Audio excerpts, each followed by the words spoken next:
telah mengakui telah berhubungan badan ataupun bersetubuh di luar pernikahan sebanyak 7 kali. 7 kali? Rinciannya 1 kali di kontrakan, 6 kali di tempat sholat. Jadi, Assalamualaikum warahmatullahi wabarakatuh. Selamat datang, selamat berjumpa kembali di channel Islam Nusantara yang masih setia dan standby di ujung selatan Pulau Jawa. Kali ini kita akan membahas tentang masalah Habib berinisial T yang kemarin itu kan viral, dan dia kan kabarnya diusir oleh warga. Kemudian juga lokasi tempat mengadakan sholawatan itu juga dibongkar. Dan siapa sih sebenarnya orang atau Habib berinisial T tersebut? Ini ada sebuah video yang cukup menarik yang ditayangkan oleh Pada Suka TV. Kita simak bersama ya. Mas, sebelumnya pada tanggal 26 Oktober saya menerima laporan dari pihak pemerintah desa. Juga saya menerima beberapa laporan dari rekan-rekan media wartawan bahwa terjadi sesuatu hal tragedi yang dialami oleh pelaku HT. Sebagaimana yang diketahui bahwa tragedi tersebut merupakan tragedi hubungan yang tidak sebagaimana mestinya dilakukan. Kemudian tragedi tersebut pada awalnya tidak terlalu ramai karena memang berhasil dimediasi oleh pemerintah desa. Namun dari hasil mediasi tersebut, si korban merasa tidak terima, kemudian melaporkan ke pihak kepolisian. Jadi sebelumnya sudah ada mediasi ya? Jadi istilahnya itu apa? Damai atau gimana maksudnya itu? Jadi mungkin sebelum ini ramai menjadi perbincangan di media sosial dan sebelum masuk ke ranah kepolisian mungkin ada semacam apa ya, perdamaian. Jadi mungkin istilahnya itu udahlah terima saja ini dan saya khilaf, kemudian nanti tidak akan mengulanginya lagi. Mungkin seperti itu atau bagaimana ya? Pada akhirnya pada saat ini memang laporan sudah diterima oleh pihak kepolisian dan tadi siang juga sudah dilakukan proses penyidikan. Juga memang pada kemarin terjadi aksi massa yang sebagaimana telah dilampirkan dan ditonton pada video tadi. Jadi memang ya kemarin itu ada video masyarakat yang marah ya. Pemirsa Pada Suka TV, saya mestinya malam ini juga tersambung dengan suami, dengan sang suami yaitu Pak Margo. Tetapi jadi suami perempuan yang yang ditiduri oleh si Habib berinisial T ini namanya Pak Marga atau Pak Margo ya itu ya. Tetapi barusan ngechat ke saya via WA, mohon maaf Pak, saya baru diperiksa penyidik. Pikiran saya butuh tenang. Saya serahkan kasus ini ke penyidik biar yang proses.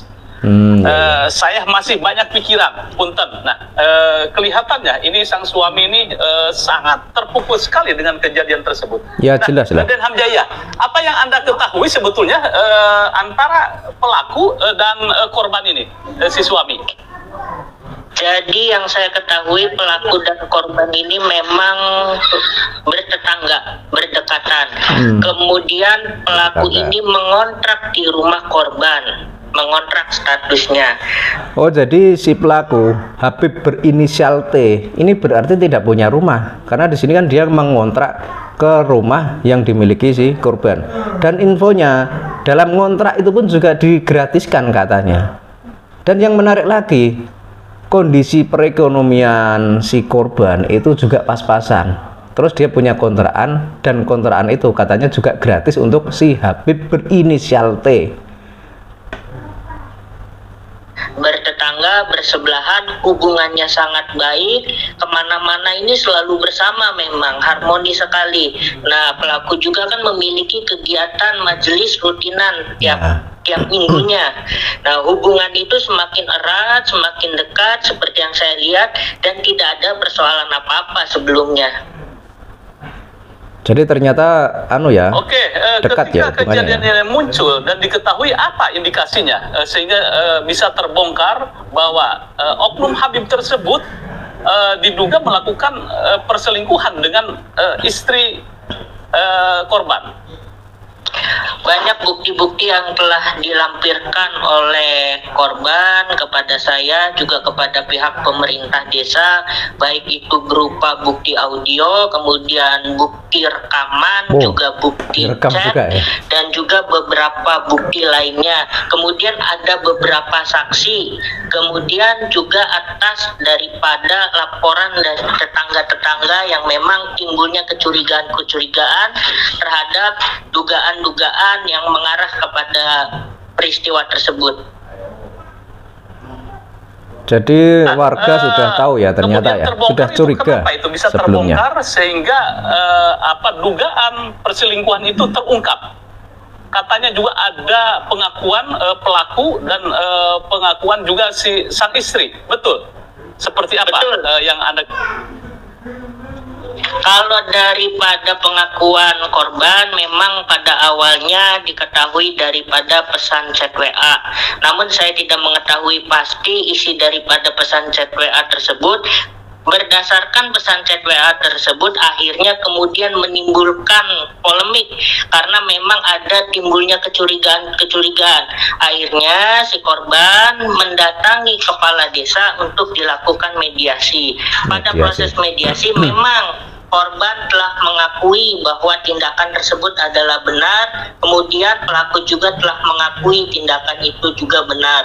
Awalnya ingin, jadi sudah fix ya, kedua-duanya sudah mengakui, si pelaku dan si korban itu sudah mengakui kalau memang benar melakukan tindakan tersebut ya. Jadi ini bukan dugaan lagi ya, tapi sudah memang seperti itu. Ya, ingin dimediasi secara kekeluargaan, namun korban merasa mediasi secara kekeluargaan saja tidak cukup, harus dilaporkan kepada pihak kepolisian. Nah, di dalam mediasi dengan pihak kelurahan itu bahwa Oknum Habib memang benar mengakui bahwa telah melakukan perselingkuhan dengan istri korban.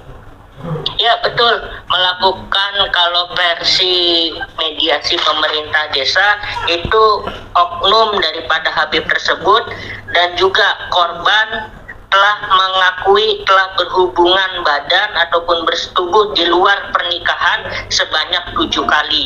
7 kali? Perinciannya 1 kali di kontrakan, 6 kali di tempat sholat.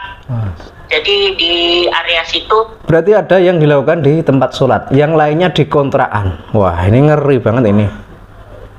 Di area situ ada semacam tempat sholat, 6 kalinya di situ. 6 kalinya di situ. Maksudnya yang nomor 6 ini ya. Ini sehingga muncul kemarahan massa. Nah, tadi kalau kita putar kembali nih, kemarahan massa itu begitu marahnya terhadap Oknum Habib ini.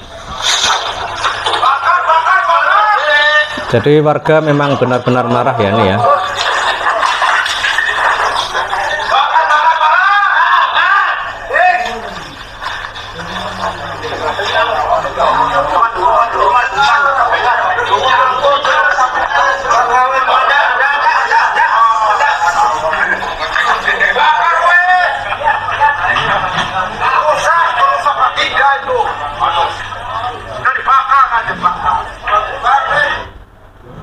Oke, Den Hamjaya, itu kontrakan antara Oknum Habib dengan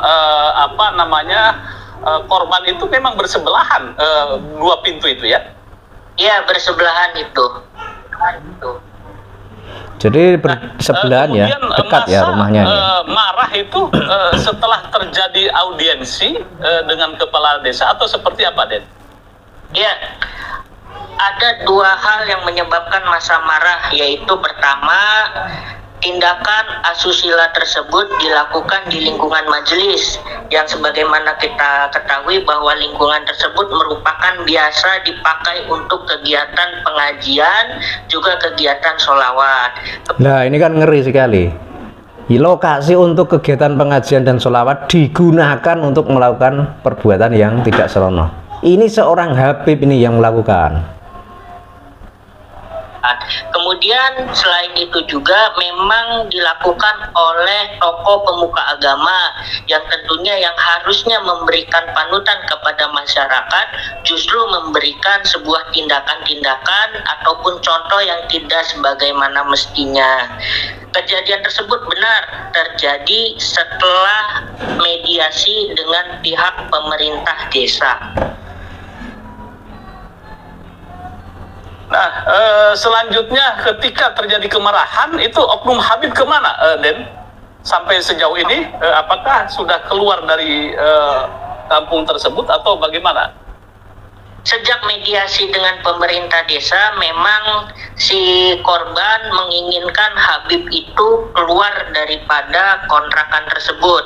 Kemudian disetujuilah kesepakatan bersama dan Habib tersebut sebagai pelaku sudah tidak tinggal lagi di desa Pabuaran Wetan.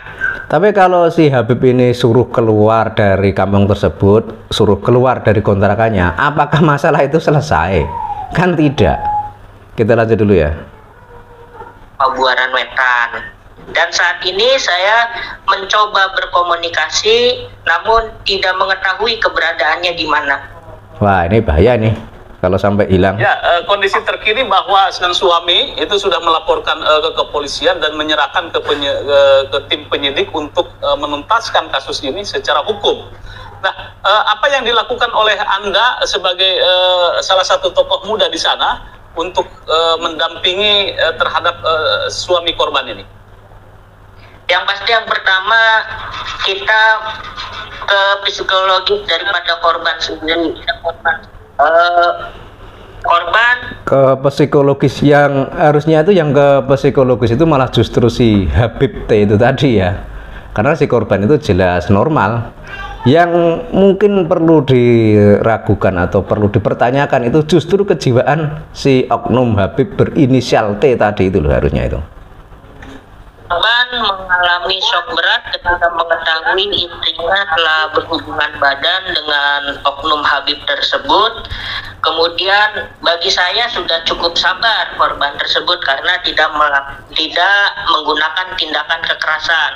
Kita tenangkan psikologisnya, pribadinya terlebih dahulu, kemudian kita tenangkan masyarakat di sekitar desa Pabuaran Wetan yang memang benar-benar hingga saat ini masih mengalami sedikit kekecewaan dan masih memendam rasa kemarahan yang besar kepada si pelaku. Jadi saya berusaha merangkul semua pihak, tokoh masyarakat, juga merangkul tokoh agama, kemudian merangkul organisasi-organisasi masyarakat seperti pihak MWC Nahdlatul Ulama, kemudian MUI, kita rangkul semua. Kita sebagaimana mestinya kita lakukan prosedur agar kondusivitas tetap ada di wilayah desa Pabuaran Wetan tersebut. Jadi parah banget ya ternyata ya. Dan sudah berapa lama sebetulnya oknum Habib tersebut menggelar pengajian di situ? Dan apakah banyak jamaahnya yang mengikuti? Sudah lama, kurang lebih ya dari korban itu ya kisaran 2 tahun, 3 tahun lah, sudah cukup lama, ya, lama mengadakan kegiatan di wilayah tersebut. Sudah cukup lama. Jamaahnya juga banyak katanya. Dan jamaahnya sendiri ya lumayan banyak, karena beliau merupakan sosok Habib, kemudian sering muncul di publik sebagai penceramah, sebagai dai, juga sebagai panutan. Nah ini kan aneh ya, karena dia seorang Habib kok begitu langsung dipercaya banyak orang, padahal dia di tempat itu cuma ngontrak. Tempat tinggal aslinya di mana ini mungkin belum ketahuan, tapi kok kenapa masyarakat kok langsung percaya saja, terus diterima, terus mengadakan acara majelis pengajian dan majelis sholawat, padahal si Habib ini di situ cuma ngontrak. Tempat tinggal aslinya di mana, asal usulnya bagaimana, ini kan harusnya dilacak seperti ini. Juga sebagai panutan daripada masyarakat, memiliki jamaah yang cukup banyak, atau para habaib itu menyebut istilah jamaah itu dengan muhibin. Muhibinnya cukup banyak. Pecinta ya. Nah, pengajiannya biasanya dilakukan seminggu sekali atau bagaimana, Den? Dan apa yang biasa mereka lakukan misalnya? Nama majelisnya Majelis Hubun Nabi. Dilakukan pengajian rutinan 1 minggu sekali. Namun di luar kegiatan majelis tersebut, beliau sering mengisi ceramah di berbagai kegiatan di berbagai daerah. Dan memang kalau dilihat daripada jenjang karir beliau, untuk saat ini jenjang karir beliau pada prinsipnya sedang melesat dan sedang digemari oleh masyarakat luas. Ya, sedang melesat seperti artis nih ya. Jadi Oknum Habib tersebut memang jamaahnya cukup banyak di situ dan istilahnya karirnya sedang moncer-moncernya. Baik, Ya, saya langsung nanti ada. Jadi sudah ketemu ya, Habib berinisial T, itu namanya ternyata Habib Thoha bin Yahya. Dan ini menjadi pembelajaran bagi kita semua rakyat Indonesia agar jangan mudah percaya dengan siapapun yang mengaku sebagai Habib. Nanti kalau cuma percaya saja, belum dicek secara detail asalnya dari mana, kemudian sejarah hidupnya bagaimana, terus kok langsung diterima di suatu kampung, ya jadinya seperti ini. Ini kan sangat merugikan semua, terutama si korban. Ini kan sangat dirugikan. Padahal kalau kita simak tadi dialog tadi, itu kan jelas hubungan antara korban dengan si pelaku ini dekat. Bahkan si korban pun juga memfasilitasi atau membantu dakwahnya si Habib berinisial T tadi, si Habib Thoha tadi. Jadi di sini kan si korban ini ya memang diinjak-injak begitu saja. Jadi dia sudah membantu menyuarakan atau mempublikasikan atau mempromosikan si Thoha tadi, kemudian istrinya si Marga itu dilalap juga oleh si Thoha tadi. Ini kan sangat mengerikan kayak gini. Makanya sekali lagi rakyat Indonesia, bangsa Indonesia, jangan mudah percaya. Sekarang kan sudah terungkap kalau yang namanya Habib itu berdasar tesis ilmiah Kiai Imaduddin Utsman Al-Bantani, itu kan nasab mereka itu tidak terkonfirmasi tersambung kepada Kanjeng Nabi. Jadi kalau kita itu melihat sosok atau seseorang mengaku Habib kok langsung percaya kalau dia itu cucu Nabi, nah itu tidak ada dasarnya. Jadi mulai sekarang marilah kita sadar ya, kalau dulu mungkin Habib itu dianggap sebagai cucu Nabi, tapi kan belum tahu faktanya seperti apa. Lah sekarang kalau sudah terungkap faktanya seperti ini, bahwa Habib itu bukanlah dzurriyyah Nabi, ya harusnya semua itu bersikap, semua itu memahami. Kalau misalkan selama ini ya dianggap sajalah tertipu atau terjerumus menjadi pengikut Habib karena belum paham, ya mulai sekarang sadarlah dan kembalilah ke jalan yang benar. Kalau kita lacak, kapan sih momen atau atau ramenya isu Habib ini ada di Indonesia? Kok ujuk-ujuk nama Habib itu seolah-olah menjadi sosok hebat yang menguasai negeri ini, kemudian seolah-olah menenggelamkan nama wali-wali yang sudah ada di Nusantara ini? Itu sejak kapan? Makanya mulai sekarang kita kembali ke ajaran leluhur Nusantara, kembali ke ajaran Wali Songo. Wali Songo itu jelas-jelas dzurriyyah Kanjeng Nabi. Keturunan Wali Songo itu juga jelas-jelas pejuang NKRI. Berbeda dengan habaib dari Yaman, mereka itu jelas-jelas didatangkan oleh Belanda. Mereka bekerja sama dengan Belanda, membela Belanda, membantu Belanda dalam rangka memperkuat penjajahan di bumi pertiwi ini. Cukup sekian dan salam waras.